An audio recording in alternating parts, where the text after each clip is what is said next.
It's an alien landscape where magnetic tornadoes twist upward tens of thousands of miles. Mysterious dark spots, large enough to engulf the Earth, ebb and flow. And violent eruptions shoot tons of charged particles into space at speeds of over 2 million miles per hour. This is not some strange world on the other side of the galaxy. This is our sun. And now, new technologies are allowing us to see it like never before. Satellites are giving investigators new insights into centuries-old mysteries. Whoa, did you see that? Boom, there goes a flare. That is really a quantum leap in solar physics, a continuous eye on the sun. How does our sun work? Where does its power come from? And how can its inner workings impact us some 93 million miles away? Finding answers has a new urgency. Before the expert by about 68 hours. And the bigger hit. The bigger hit. Our sun has a dark side. It's violent storms capable of taking down the electrical grids that power our daily lives. Repair could take weeks, months, and even in a worst-case scenario, up to 10 years for a full recovery. If you can imagine a world without electricity, you're really going back in time. Now, join scientists on a quest to understand the secrets of the sun. Dive deep into its core and ride out its spectacular storms. Right now, on this Nova National Geographic special.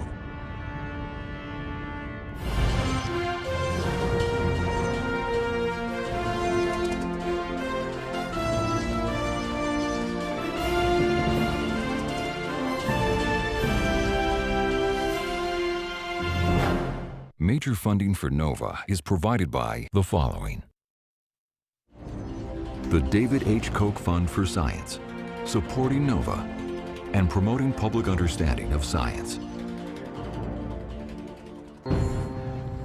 Discovering new knowledge.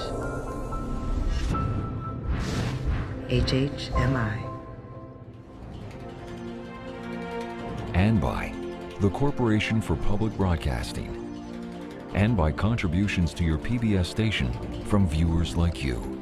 Thank you.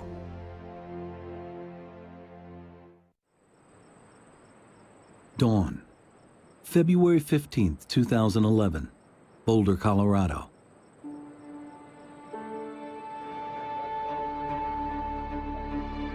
The team at the National Space Weather Prediction Center begins its day as it usually does, carefully watching the surface of the sun. Okay, a 10 centimeter came in today. Although 93 million miles away, forces here can impact Earth in surprising and destructive ways. For the smaller, The M6. for the M6, you see this, the very first one is the M6. Today, after years of relative calm, a satellite detects something. A dramatic explosion on the sun's surface.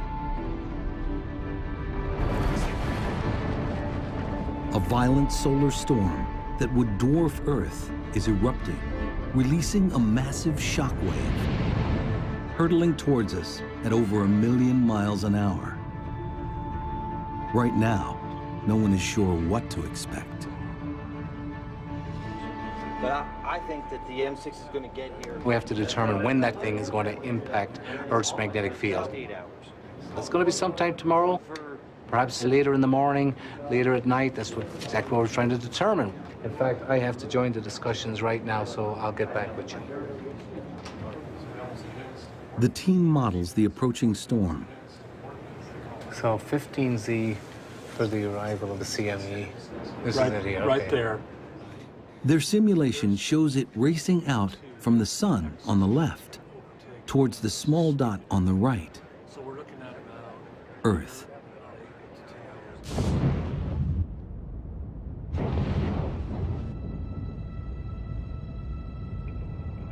The solar storm carries a 1-2 punch.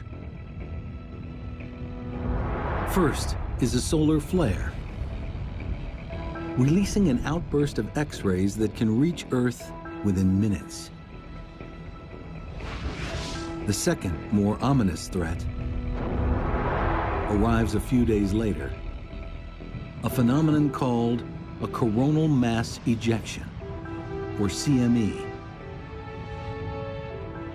It's a wave of billions of tons of electrically charged particles, seen here in this repeating image as it ripples away from the eye of the storm. Together, they could hit like a cosmic tsunami.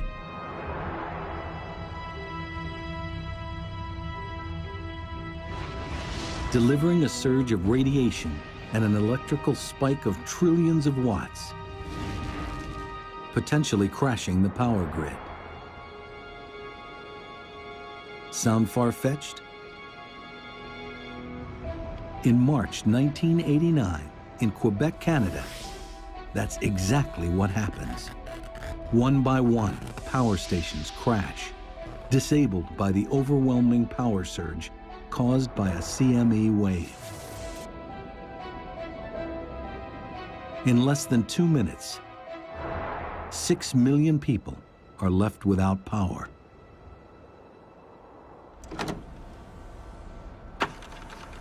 Recently, NASA's Jim Green finds evidence that an even bigger solar storm hit Earth in 1859. And what we found was the granddaddy of geomagnetic storms, and that was just 150 years ago. If we had a geomagnetic storm of that intensity today, the National Academy suggested that the impact on critical infrastructure could be catastrophic. And the big concern is the electric power grid. The massive electrical surge from a CME wave could overload power lines and melt transformers, blacking out entire cities.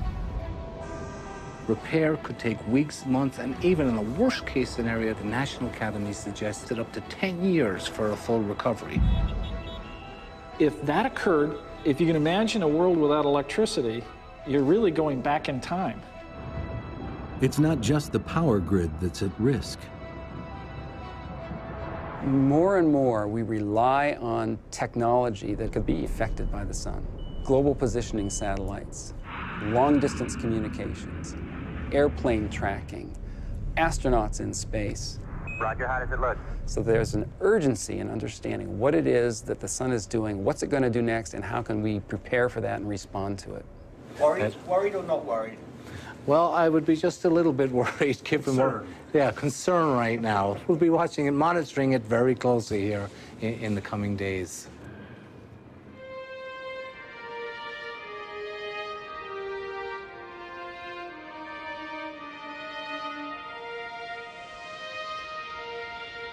We've gazed at the sun since antiquity. We've worshipped it and built entire cultures around its power.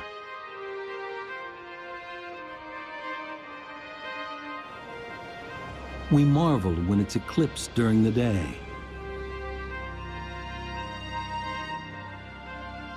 And when its power lights up the night sky with dancing curtains of light, the aurora.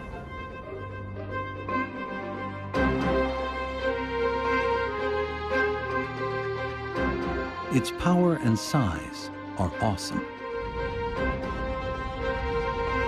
It is so huge, 1 million Earths could fit inside it. Temperatures at its core soar to 27 million degrees Fahrenheit. It's been shining for over 4 billion years, and will do so for at least 4 billion more. Yet for something that has such an overwhelming influence on our lives, the sun is mysterious. How does the energy generated in its core reach us as sunlight? What processes are at work inside the sun? How do these powerful inner workings generate explosive solar storms? These are some of the mysteries scientists must understand to protect us from the sun's darker side. The sun can really surprise us. The sun is elusive, Crazy, Complicated. crazy, Incredibly dynamic. crazy. with explosive potential. The key to that explosive behavior lies deep beneath the sun's blinding surface.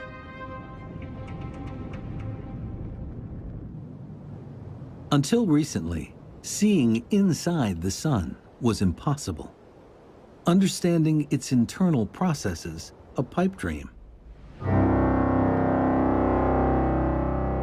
But an accidental discovery changes everything. Until the 1960s, much of solar physics relied on things that were like solar dermatology. It was things that were right at the surface or just skin deep. But as physicists study the sun in more detail, they make a surprising discovery. The surface seems to be vibrating, like ripples on a pond. Initially, they think the vibrations are the result of defective instruments. They couldn't get rid of them. They built better instruments, the ripples were still there. They looked at it for 10 years, and they did conferences, they all talked about it, and they harumphed. But what it turned out to be was just sound waves. It is an astonishing revelation. No one expects that the sun can generate sound waves. It leads scientists to see the sun in a completely new way. Our sun vibrates like a giant pipe organ. But instead of air producing the notes, churning gases deep inside send sound waves rippling through its interior. Because a sound wave changes as it moves through different material, we can look at the different frequencies and determine what's happening inside the sun. Geologists are familiar with this. By studying sound waves passing through the Earth's crust, they can see the layers below our feet. A technique called seismology. Similarly, sound waves moving through the sun's interior reveal how it's made up. I can use this organ to illustrate how sound waves work inside the sun. For example, if I hit this low note, it comes from one of these big pipes, big deep sound. And on the sun, that corresponds to a wave that goes very deep into the sun and brings back the information from deep down in the sun. If I turn to a high note, it comes from a much shorter pipe, and on the sun, that's telling us information about very close to the surface of the sun, not very deep at all into the sun.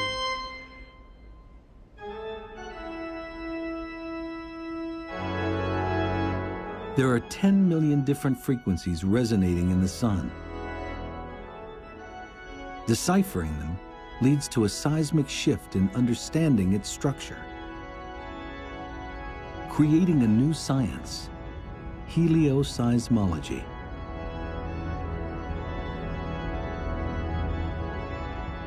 Once the helioseismology came along, we could not only see what the surface was, but we could actually tell what the physical processes were underneath.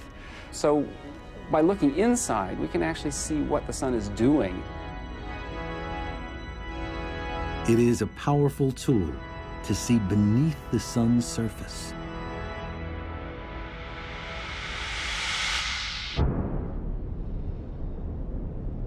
Studying the sun's sound waves reveals a complex, multi-layered machine. Directly beneath its blazing surface is a zone of perpetual churning. Next is a layer where light takes thousands of years to cross. At the center is the sun's core. It's the smallest region, but it's over 25 times the diameter of Earth. This is the powerhouse of our star. Everything we experience on Earth, sunlight, heat, and the effects of solar storms, starts here.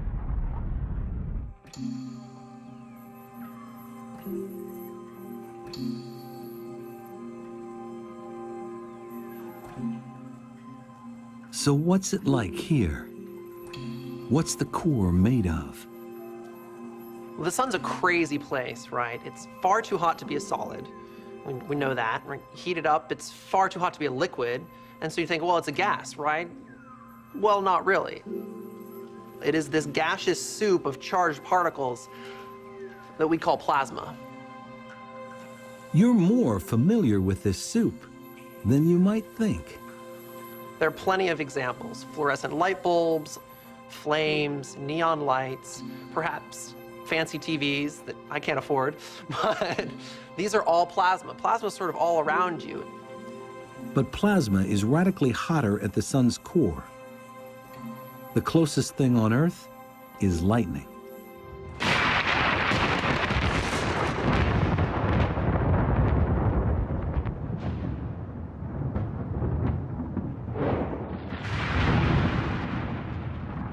During thunderstorms, electric charges build up, creating lightning bolts that reach tens of thousands of degrees.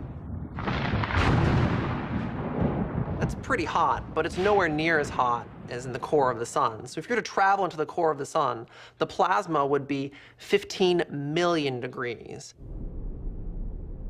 As the sun formed, hydrogen gas at its heart was crushed under the weight of the material above.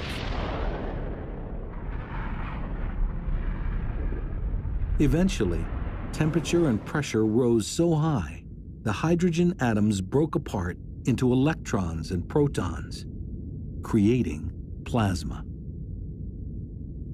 And it's under these extreme conditions that something really, really cool happens. Nuclear fusion.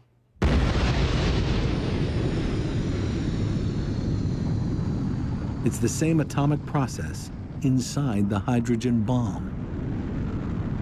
Under tremendous pressure, protons in the plasma fuse together, releasing photons, minuscule packets of heat and light. An unimaginable number of photons are made every second, generating the sun's incredible power, some of which reaches us as sunlight. This atomic alchemy converts over 4 million tons of mass into energy every second in an endless loop. That much mass into energy is the equivalent of 10 billion hydrogen bombs being created every second. The sun does this day in, day out. It's been doing it for 4 billion years, and it's going to continue to do so long after I'm gone.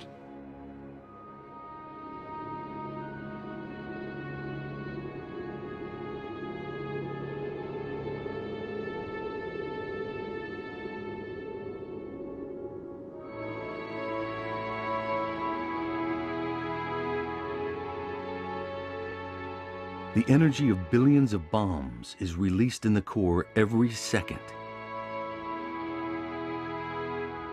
This begs a simple question.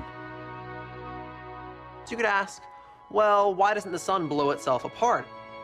It's because there's this beautiful balancing act that occurs. In the core of the sun, you've got this pressure from all of this fusion pushing outwards. And the sun is huge, so you have all this gravitational pressure pushing downwards. And so you've got gravity pushing down, and the sun trying to blow itself apart from the inside, and it is this beautiful balancing act between the two that keeps the sun in one piece.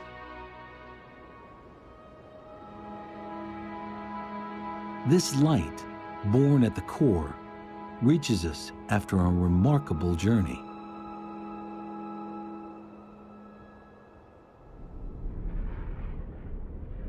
Away from the core, pressure and temperatures drop, and nuclear fusion stops.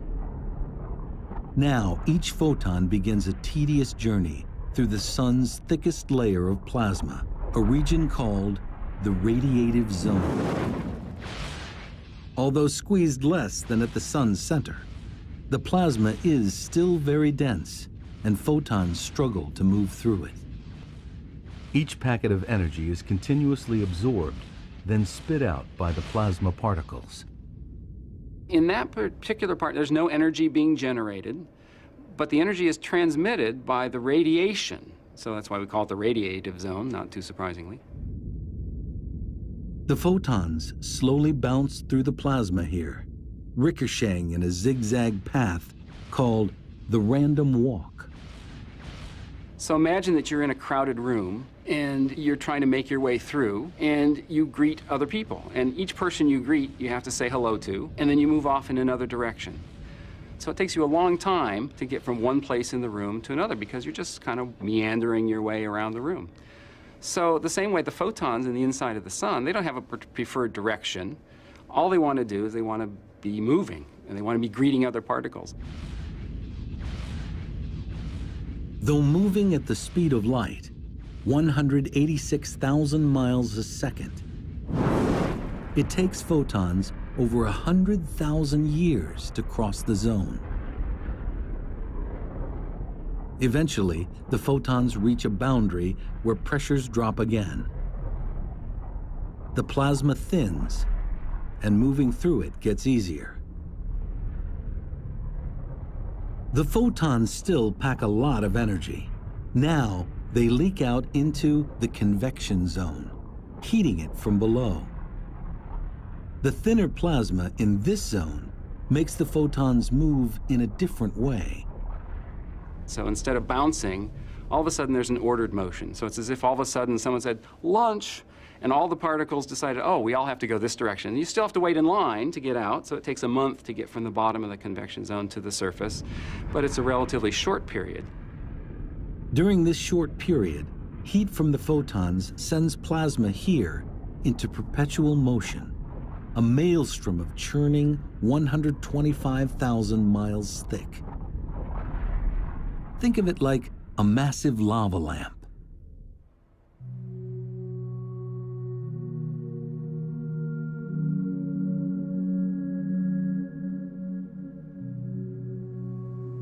There's heat that enters at the bottom from the light bulb.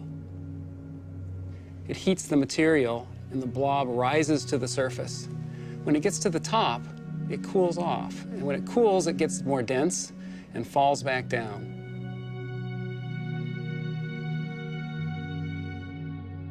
This is a good analogy for what's happening inside the sun. We have the core of the sun heating the material at the bottom of the convection zone. The material expands, and it carries the energy upward until it gets to the surface.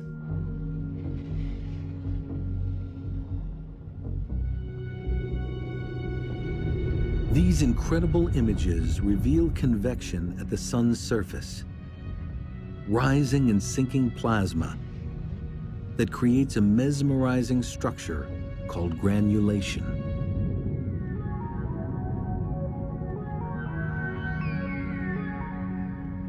The granulation cells are about the size of the state of Texas.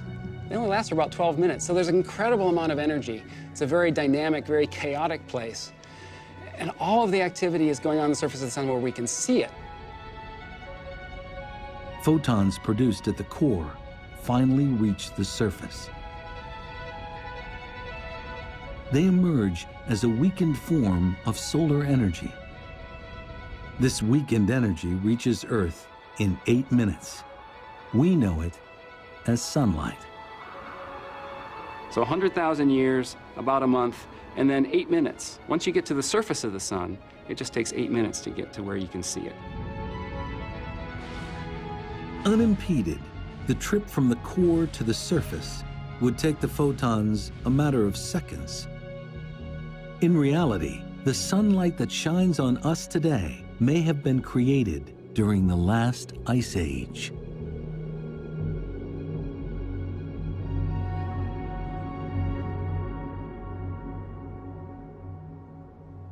Energy reaching the sun's surface doesn't just result in sunlight.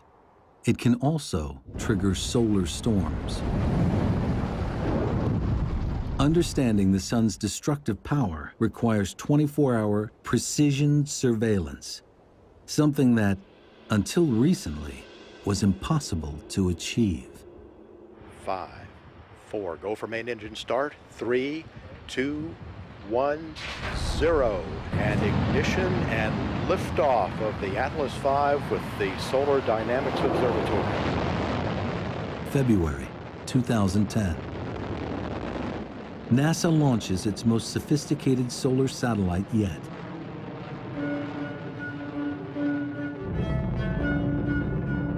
The Solar Dynamics Observatory, or SDO for short.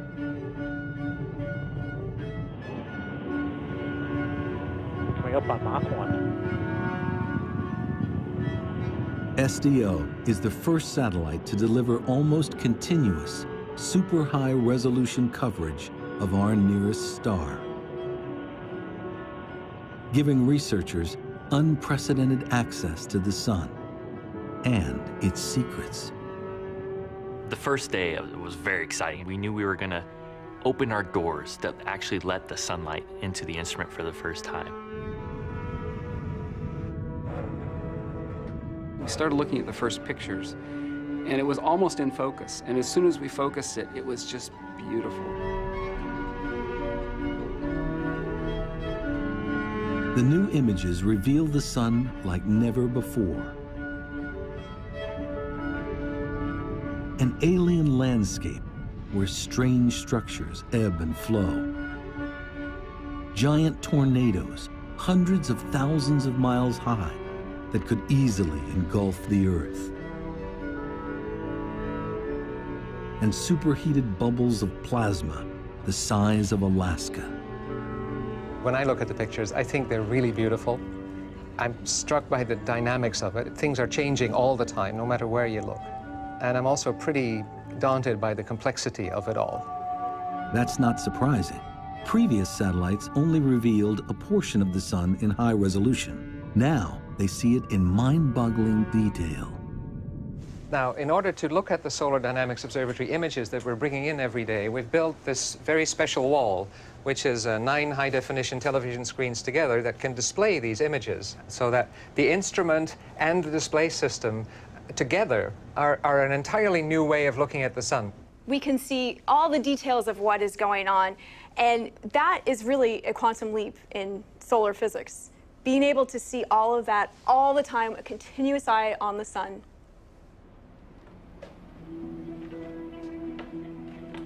One of the most important aspects of SDO is its ability to see sunlight across a range of wavelengths, the equivalent of looking at things glowing at different temperatures. Our eyes are most sensitive to sunlight glowing at around 10,000 degrees Fahrenheit. At this temperature, the sun's surface looks almost featureless. But at hotter wavelengths, normally invisible, a far more dynamic picture emerges. The February 15, 2011 storm is a perfect example. In this repeating image, at around 90,000 degrees Fahrenheit, SDO captures just a ghostly trace of the CME wave.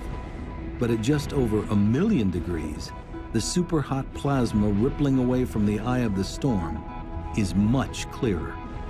This allows researchers to see coronal mass ejection waves evolving across the entire sun. This is an absolutely amazing time for solar physics because of these beautiful high-resolution images that allow us to understand better the physics behind what's going on when solar storms erupt.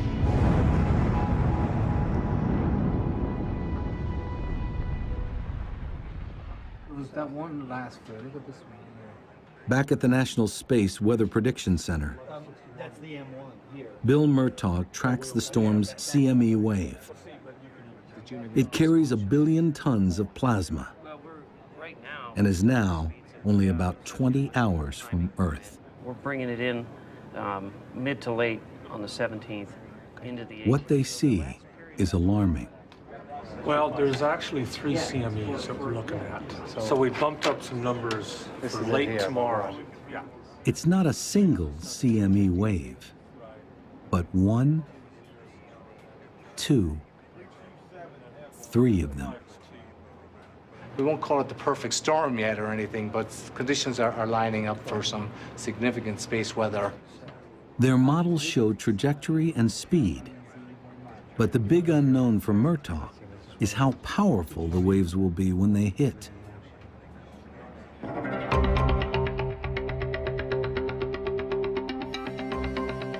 The answer lies in a force that governs the sun: magnetism. We're all familiar with magnets. They produce an invisible force that pushes and pulls on charged particles. In fact, Earth has a magnetic field that protects us against threats from the sun.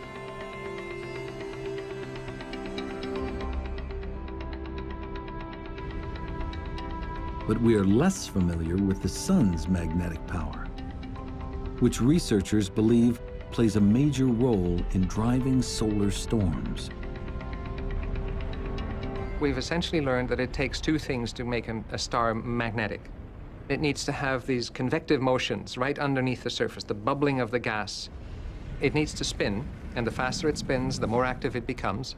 And wherever those two things, the bubbling and the spinning, can interact, that's where we see the strongest magnetic activity in stars.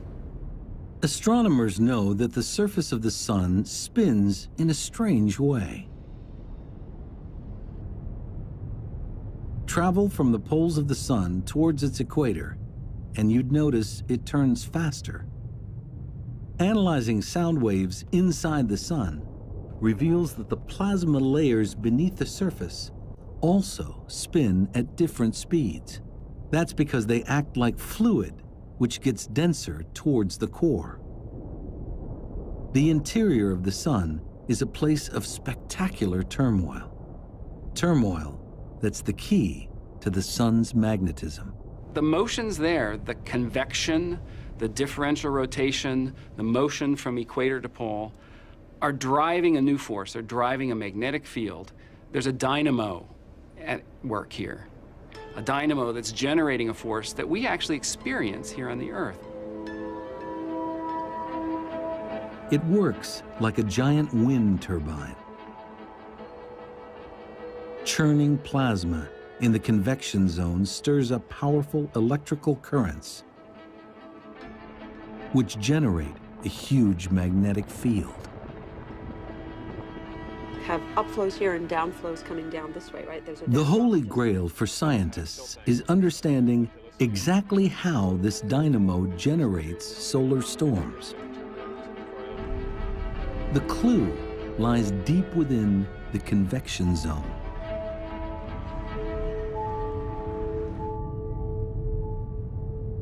Magnetic field lines normally run from pole to pole. But with all the turmoil in the convection zone, that pattern can't last. Rotating layers stretch them horizontally. Convection twists and braids them. Under immense strain, they begin to kink upwards towards the surface. Imagine this spring is a magnetic field line. The magnetic field inside the sun is amplified, is strengthened by the rotating motions and the shearing motions and the churning motions inside the sun. It wants to expand upwards, and it does, until it pokes out through the surface of the sun. Tracking invisible field lines is normally impossible. But plasma plays a critical role. Even though the magnetic field lines themselves are invisible, the plasma, which is heated and hot, can light up along these paths. In maybe the same way, you could think of a highway, and at night you wouldn't see the highway at all, but with the cars with their headlights on, you'd see the path of the highway. Watching field lines is critical to understanding solar storms.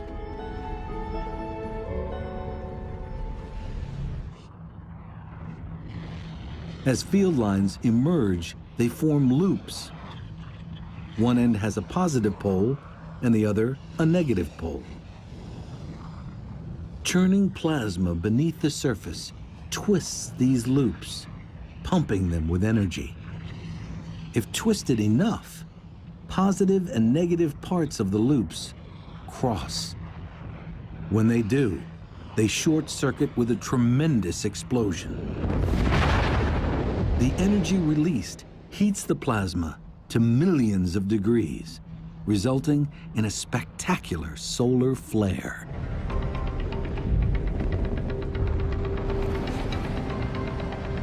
It's the final dramatic stage of a very long journey. Photons formed in the core make their way to the surface. Some pass directly into space as sunlight. But in the process, that surging energy disturbs the convection zone, generating a magnetic field. The field lines wind up to the point that it explodes in a solar flare. Now, SDO provides a complete and unprecedented picture as these events evolve. This is beautiful because the hot gas outlines the magnetic field lines that we would otherwise not be able to see. And here you can see even a twisting structure as some of the mass drains back down to the surface, and a lot of it escapes in the eruption. This is the essence of space weather, or solar storms. This explains how flares form, but it's not the end of the story. Crossing magnetic field lines can cause nets of plasma to be flung into space.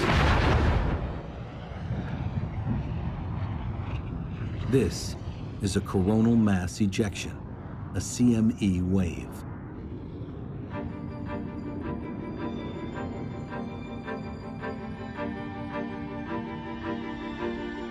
The portrait of how solar flares and CME waves form is coming into focus. But a key question remains. CME waves can travel 93 million miles to Earth in a matter of hours. So what gives them such explosive energy?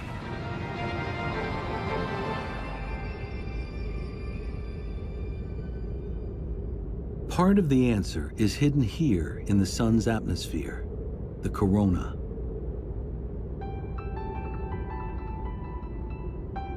It's made of superhot plasma that blisters at over 3 million degrees Fahrenheit. 300 times hotter than the sun's surface. Some scientists suspect that this heat powers massive gusts of energy that blast CME waves toward Earth at incredible speeds. But why the corona is so hot is an enduring mystery. Understanding it's essential if we want to get to the bottom of how the sun drives space weather and the impact of the sun on the Earth.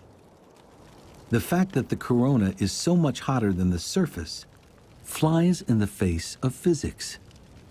The sun's corona is a very odd place. Take this fire, for example. As I put my hands close, sure, it's warm, but as I pull them away, it gets cold. That's not the case on the sun at all.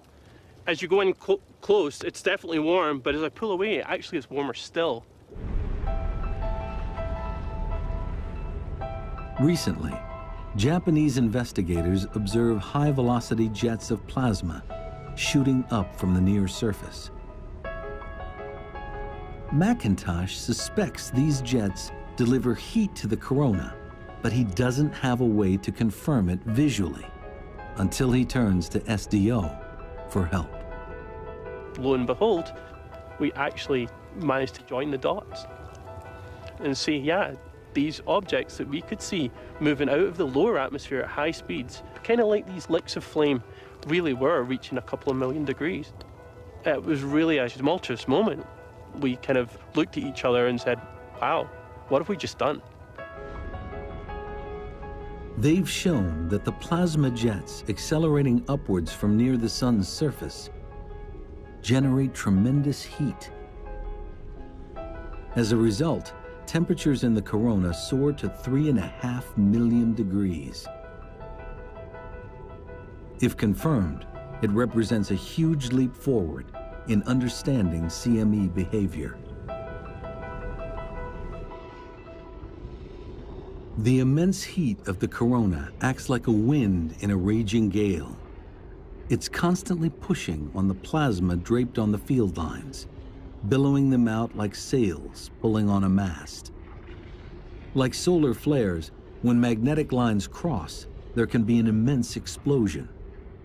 In this case, the lines are cut and the sail whips off into space. Loaded with 1 billion tons of highly charged plasma, the CME wave can wreak havoc on electricity-dependent Earth. At the National Center for Atmospheric Research, this violent event is captured by satellites. Now, to see the CME, we need to create a little artificial eclipse. To do that, we block out the light from the disk of the sun, and that's this little circle here. But what that allows us to do is to see this extremely faint, high-speed thing shooting away from the sun. This one moves at about 1,000 kilometers per second.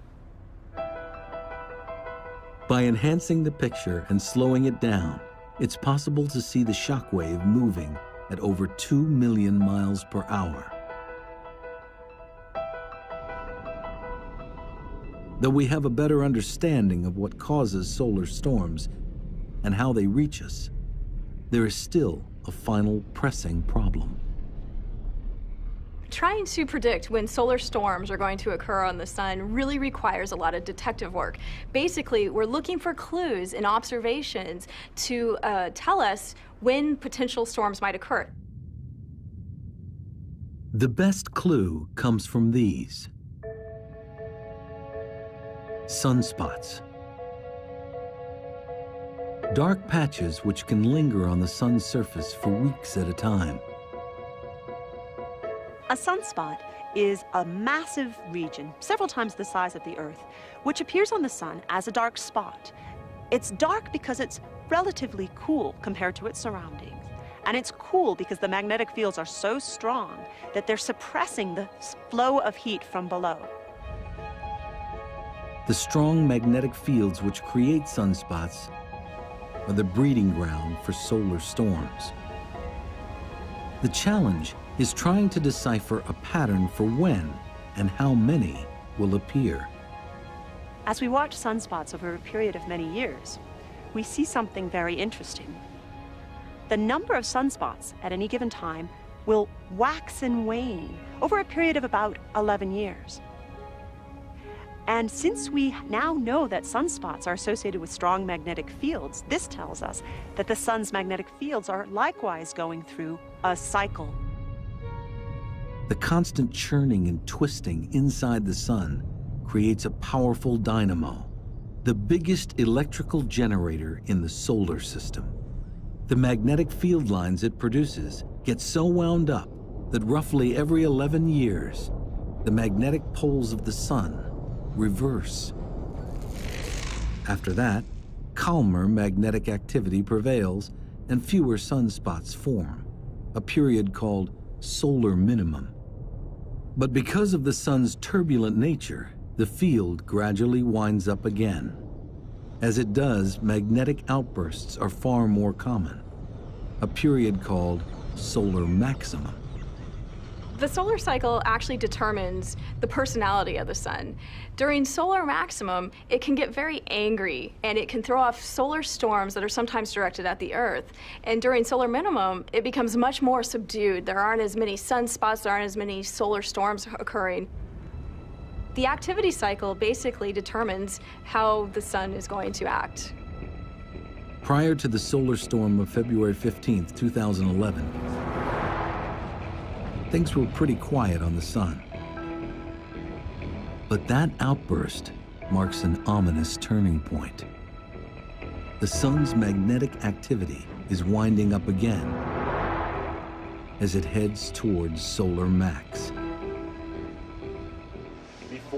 Just a few days ago, Bill Murtaugh and the team at the Space Weather Prediction Center witnessed the turn. Arrival of the X2 and the M6, if it comes in with any geoeffectiveness, between 12 and 1800. So that's what we're seeing. It's now time to let the world know what it might expect.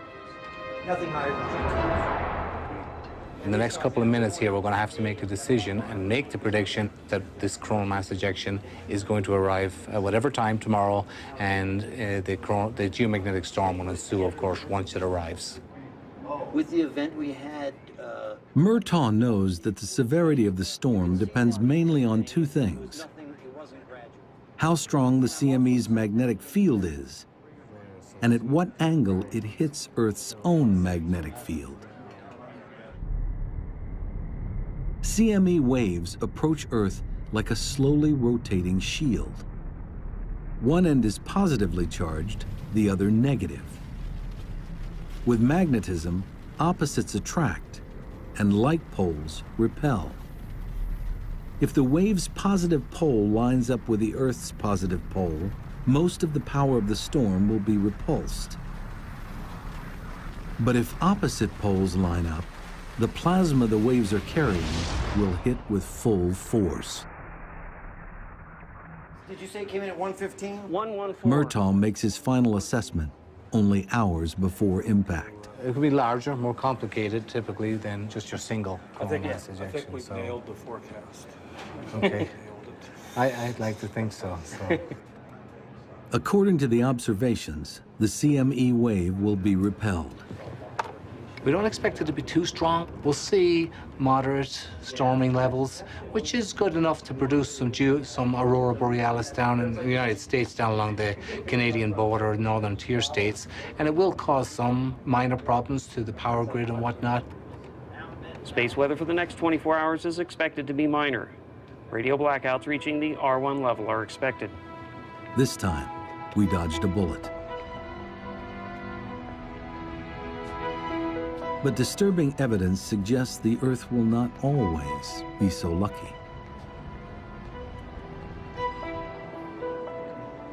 It's a cautionary tale. NASA's Jim Green discovered it while researching a book on the American Civil War at the Library of Congress. Green found news accounts from 1859, which caught his eye. I would run across articles about aurora, fabulous aurora, and this really piqued my interest because it's in my field. It seemed as though the armies of heaven were engaged in terrific, though noiseless, conflict.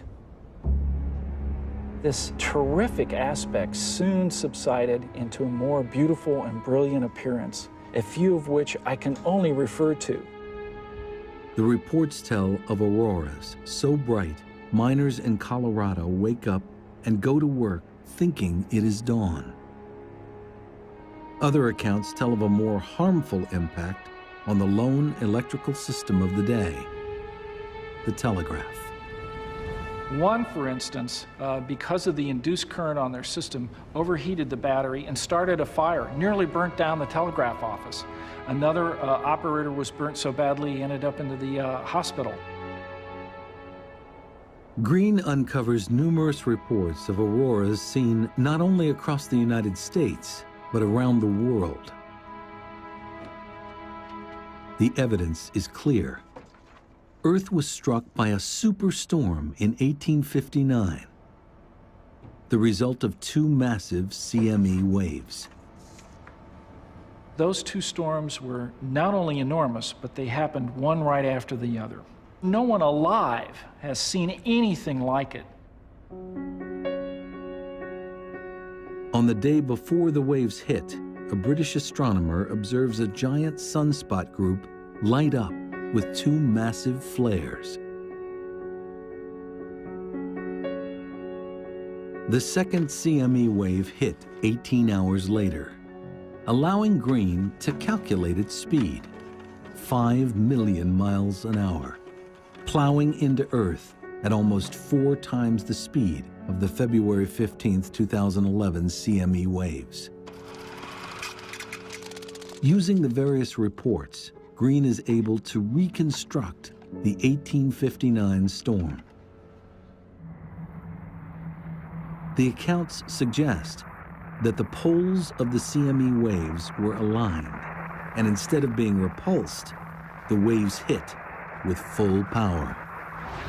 The charged particles funnel down into the atmosphere, electrifying it like a giant neon sign, producing dazzling aurora displays. The storm is so intense, Earth's magnetic field all but collapses. Millions of tons of plasma spill towards the equator, and a powerful electric surge pulses over the globe. For the largely pre-electrified world, the moment passes with minimal damage. That might not be the case today. It has the potential of knocking out power grids. And if it burns out transformers that are hard to replace, we may be without electricity in many areas for a very long period of time. There's only a few places that make these 125 kilovolt transformers. It takes several months to make them. And if you burn out half of them, we're going to be shooting squirrels and chopping wood out the backyard for a long period of time just to survive.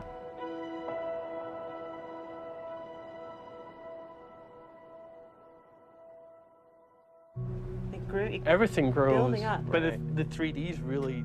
Today's solar scientists believe it's not if, but when the next big one will strike. With the next solar maximum due in 2013, it begs an all-important question. Can we predict when the next solar storm will hit? No. Maybe. No. Maybe. No. Maybe. And the reason why is we've learned so much about the sun. We're getting better at it, but we have a long way to go. And the more we look at some of these historic events, the more we get a deeper appreciation for what we need to know. Today, we see the sun better than ever before. We're beginning to understand it from the inside out. But its unpredictable personality means there will always be uncertainty when living with a star.